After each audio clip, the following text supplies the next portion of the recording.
Olá pessoal, bem-vindos a Micro Resource. Com vocês hoje a continuidade ao orçamento 115, que foi parado lá em 6 de janeiro com a detecção de um eventual problema de soldagem BGA no processador dessa placa.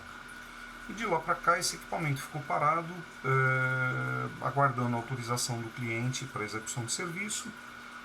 E como essa semana ocorreu o contato, nós conseguimos contatar o cliente, passar para ele o que nós já tínhamos visto previamente, e eu pedi autorização para execução de alguns testes na placa-mãe dele, um pouco mais agressivos, né, tipo um reflow, para ter certeza absoluta de que o problema era a BGA mesmo. Então, nesse processo de reflow, nós aplicamos um pouco de calor em cima do processador e começamos a verificar se você tem incidência do problema com o equipamento ligado, né? Se você tem incidência do problema conforme você tem a dilatação do corpo ali com o calor. Nós fizemos uma bateria de testes aqui no equipamento, passamos a fazer tratativas inerentes aí à remoção de umidade da placa, preparando ela para fazer um processo de BGA. E esse equipamento ficou parado aí um pouco mais de um mês, né? Um mês e um dia, aguardando essa autorização. E foi quando eu comecei a estranhar alguns artefatos que estavam aparecendo na parte superior aqui da tela, né? Tudo bem, BGA pode acontecer esse tipo de problema? Sim, pode acontecer esse tipo de problema quando você tem problema nas soldagens dos bancos de memória de uma placa de vídeo, ou quando você tem a falha de uma das memórias desta mesma placa de vídeo, né? Então, eu comecei a dar tratos à bola aqui e comecei a fazer alguns testes inerentes às RAMs, né, coisa que não tinha sido nem aventada a ideia, né? Eu peguei e comprei a ideia do colega lá de Campinas sobre o problema do BGA e já saí trabalhando em cima disso. Foi um erro, né, na verdade. Fazendo testes de aplicação de calor sobre o processador, eu pude perceber que o computador permaneceu sem alteração alguma no estado.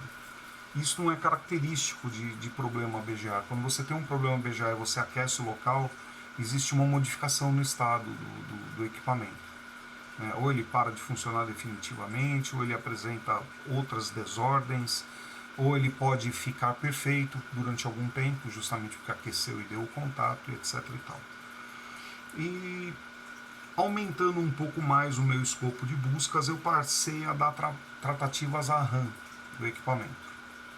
E qual não foi minha surpresa quando eu descobri que a RAM, depois de algum tempo ligada, ela passava a ter erro. Um dos chips da cliente, então, é que agora assim não dá, né? Essa RAM ela vem montada aqui, nessa posição, ela vinha bem nesta porta de cima aqui. Eu estou usando duas RAMs minhas do laboratório para efetuar o teste. E essa aqui é a RAM original do equipamento, que vem com o selinho da HP. E qual foi o grande problema? Durante um dos testes eu percebi que a RAM estava com um calor meio fora do normal em um dos chips. Aí me ocorreu a ideia, né? Eu falei, pomba, será a RAM? Né? Porque aquela parte onde nós víamos todos aqueles artefatos na parte de cima poderia ser muito bem, sim, uma parte da memória danificada que estava sendo empregada para o chip de vídeo on-board dessa placa, dessa placa-mãe. E embasado nessa linha de pensamento, eu removi a RAM e coloquei uma RAM no meu laboratório aqui e passei a efetuar testes no equipamento. E desde então eu obtive o seguinte resultado: o equipamento ficou simplesmente perfeito. Tá? Foi todo feito um trabalho aqui de desumidificação da motherboard, preparando ela, né? Eu apaguei a luz aqui da bancada, pessoal, para que vocês pudessem ver melhor a tela aí do computador. Ele está ligado há aproximadamente 3 horas.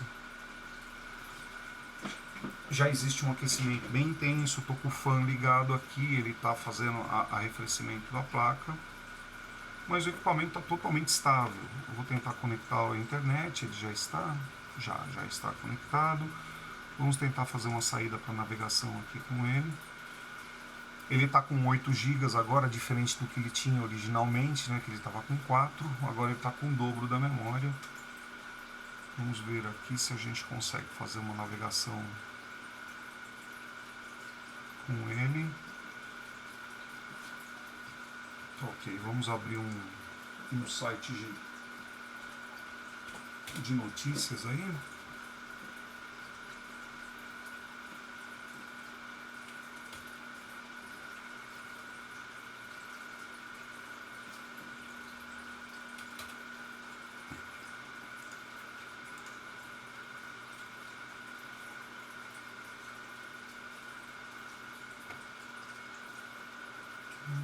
Vamos restaurar. Vamos recarregar. Eu devo estar com um problema. O meu problema aqui é de alcance do meu sinal de Wi-Fi, que está vindo lá de dentro da minha casa. E a hora que chega aqui no laboratório, o sinal já está meio degradado, né? Eles já estão trabalhando isso aí nas melhorias que vão se seguir ao laboratório da Micro Resource. Uma delas é ter um link próprio do laboratório, né? Pronto, tá aí o equipamento navegando, normal, quase 3 horas trabalhando já, sem problema algum. Então,